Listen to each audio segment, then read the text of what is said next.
శివరాత్రి రోజున వనదుర్గ అమ్మవారి దగ్గరకు వేలాది మంది భక్తులు ఎందుకు వెళ్తారో తెలుసా? శివయ్యకు ఈ గుడికి ఉన్న సంబంధం ఏంటి?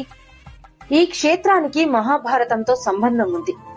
పరీక్షిత్ మహారాజు ఒక ఋషిని అవమానించగా పాము కాటుకే మరణించుగాక అనే శాపం పొందాడు. అలాగే ఆ రాజు పాము కాటుతో మరణించాడు. తండ్రి మరణంతో మండిపోయిన రాజకుమారుడు జనమేజయుడు ప్రపంచంలోని నాగులను నాశనం చేయడానికి సర్పయాగం ప్రారంభించాడు. ఆకాశం నుంచి పాములు అగ్నిలో పడిపోతుంటే సృష్టి సమతుల్యం కూలిపోతుంది. అప్పుడు దేవతలు పరమశివుణ్ణి ప్రార్థించారు. అప్పుడు శివుని తలపై ఉన్న గంగాదేవి మంజీరా నదిగా మారి 7 ప్రవాహాలుగా విడిపోయి యజ్ఞాగ్నిని ఆర్పివేసింది. అందుకే ఈ ప్రదేశం పేరు ఏడుపాయలుగా ప్రసిద్ధి చెందింది. అందుకే ఇక్కడ శివుడు మరియు ఆదిశక్తులు వేరుకావని భక్తుల విశ్వాసం. ఆ పవిత్ర ప్రకృతి మధ్య వెలసింది వనదుర్గా భవానీ అమ్మవారు. ఇక్కడ ఆ 7 ప్రవాహాలు అమ్మవారి పాదాలను తాకుతూ ప్రవహిస్తాయి.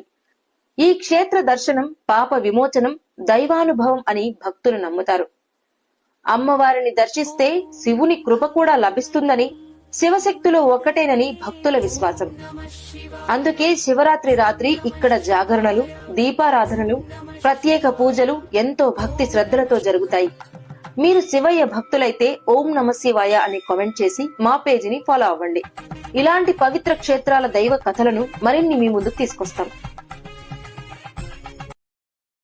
Download ShareChat.